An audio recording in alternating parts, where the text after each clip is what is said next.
Fala galera do sétimo ano, bom dia. Bom galera, essa está sendo já a nossa primeira aula simultânea, ou seja, com alguns colegas em sala de aula e com vocês que estão em casa, ok? Então, essa aula, diferente de todas as outras, não terá o PDF, aquele PDF tradicional, não. Será apenas o vídeo que eu vou estar disponibilizando para vocês no grupo que vocês estão assistindo agora. Bom, vamos falar sobre o nosso capítulo 24, falar sobre a região sul, seus aspectos demográficos. Primeiro ponto aqui importante que eu tenho aqui anotado, eu separei a anotação, mas eu não vou passar isso para vocês. Depois, se precisar, eu passo, não tem problema nenhum, tá? Mas isso aqui é mais para ficar, para a gente poder ter uma noção do que nós vamos falar. Então, beleza. Primeiro ponto que nós temos aqui em destaque, os 3 estados que compõem a região sul. Apenas 3 estados compõem a região sul: Paraná, Santa Catarina e o Rio Grande do Sul. Beleza? Ela é menor, tá, das regiões brasileiras, porém ela tem bastante população e é bastante rica, tá? Ela é a terceira mais populosa e a segunda mais rica. Ela só perde para o Sudeste, que é a nossa região. Beleza, o processo de ocupação da região sul. Bom, no início, o que fala aqui bastante, o que foca, no caso, o texto é o seguinte, né, da questão histórica. Ela era distante dos centros de interesse dos portugueses. Quando os portugueses chegam no Brasil, a região principal, de onde eles mais tiram recursos, é a região Nordeste, depois vem para a região Sudeste, e a região Sul estava ali meio que esquecida, tá? Pelos portugueses, mas isso muda.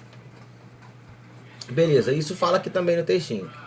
Bom, como que isso vai mudar? Primeiro, o que nós temos aqui de importante? As campanhas dos jesuítas. Qual era a intenção dos jesuítas? Catequizar os índios. Então, primeiro ponto foi isso. O interesse era transformar, levar a Bíblia, o cristianismo até os indígenas, em qualquer ponto.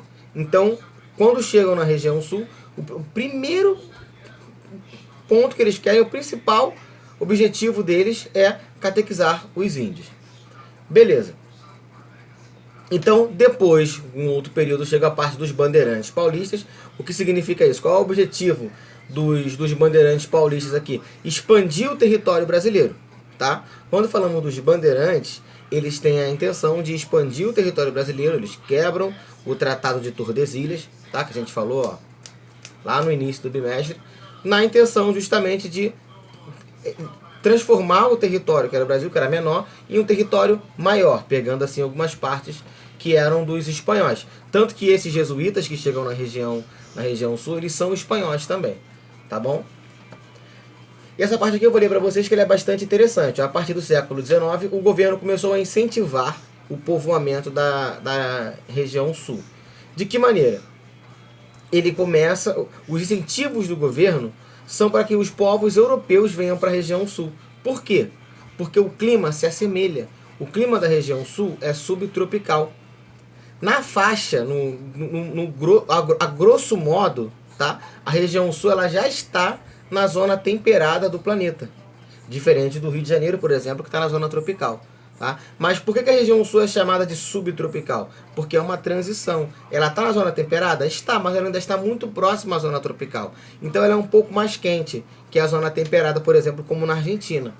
Então a região sul ela tem essa característica. E isso favorece ao povo europeu em questão de adaptação. Então, por exemplo, você tem aqui hoje no Brasil a Oktoberfest, que ocorre na região sul. Por que a Oktoberfest ocorre lá? A Oktoberfest é uma festa de origem alemã. Porque a maior colônia alemã do Brasil fica na região sul. Assim como nós temos italianos, poloneses, etc. Todos esses povos europeus, eles vieram incentivados pelo governo, inclusive, tá? Para povoar a região sul. Então isso modificou bastante. Então isso explica também o que eu falei ali em cima, com relação à economia. Por que eles são a segunda maior economia? A galera que vem para cá, mais da Europa, não vem com pouca grana, vem com bastante dinheiro. Colocam os seus padrões de vida, os seus padrões de comércio, de cultivo, de etc. Todos esses padrões, eles trazem da Europa como influência e colocam aqui na região sul. Então, isso modifica bastante a história da região, tá bom? Então, nós temos aqui os emigrantes do sul. Emigrantes são aqueles que saem, tá? Por que as pessoas saíram da região sul? Qual era o motivo? Aqui fala sobre a expansão agrícola. Então, a região sul não foi sempre um centro de atração. Ela também teve gente que saiu da região sul para outros lugares. E nesse caso aqui fala da região centro-oeste, principalmente, e a região norte, quando tem a expansão da fronteira agrícola, ou seja, quando é cedido mais espaço para explorar para a agropecuária. Um ponto importante de se falar aqui, que deve ter passado pelo texto, mas eu não percebi, aqui nesse ponto, cadê? Deixa eu procurar. Realmente não está aqui, mas eu vou falar para vocês, fiquem tranquilos. É com relação à criação de gado, tá? A região sul ela é muito propícia para isso, para a criação de gado, principalmente por causa a questão da temperatura ajuda também, porque o gado gosta de pasto, ok? Ninguém vai duvidar disso. A savana, que é o cerrado, é bom para isso, mas faz muito calor. Isso é prejudicial.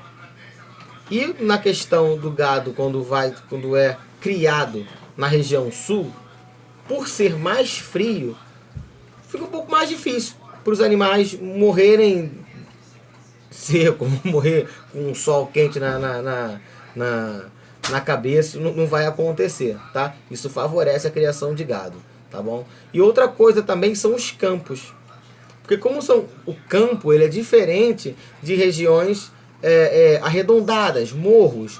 O que vai acontecer? O gado, quando ele é criado em regiões morrosas, ele cria músculo, ele vai ficar mais forte, porque ele vai caminhar por aquele, ele vai fazer força. Quando ele é criado no campo reto, ele pouco faz força para se locomover, e isso deixa o gado mais gordo, logo mais vantagem, né, a carne fica mais suculenta, e isso favorece a criação de gado na região sul. Até uma característica dos turistas, né? Churrasco de gaúcho, aquela coisa toda. Os churrascos dos gaúchos, eles são muito bem falados, são famosos pelo Brasil inteiro. Não é à toa, tá? O gado também ajuda nesse ponto. E aqui fala sobre a qualidade de vida, para encerrar a aula, a qualidade de vida na região sul. Aqui fala o seguinte: tem um dos maiores indicadores sociais do Brasil, tá? Com relação ao bem-estar, ok, taranã. Os fatores que estão ligados aqui à qualidade de vida: renda, habitação, habitação, tá? E acesso à educação, lazer e tudo mais. Por isso tem indicadores muito bons, expectativa de vida muito alta, índice de analfabetismo baixo, e a região sul, se comparada às demais regiões do Brasil, apresenta os melhores índices, tá, de desenvolvimento, muito por conta daquilo que eu falei, dessa tradição que vem europeia, beleza?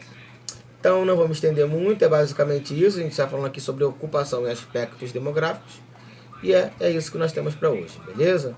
Qualquer dúvida, chama no zap. Valeu!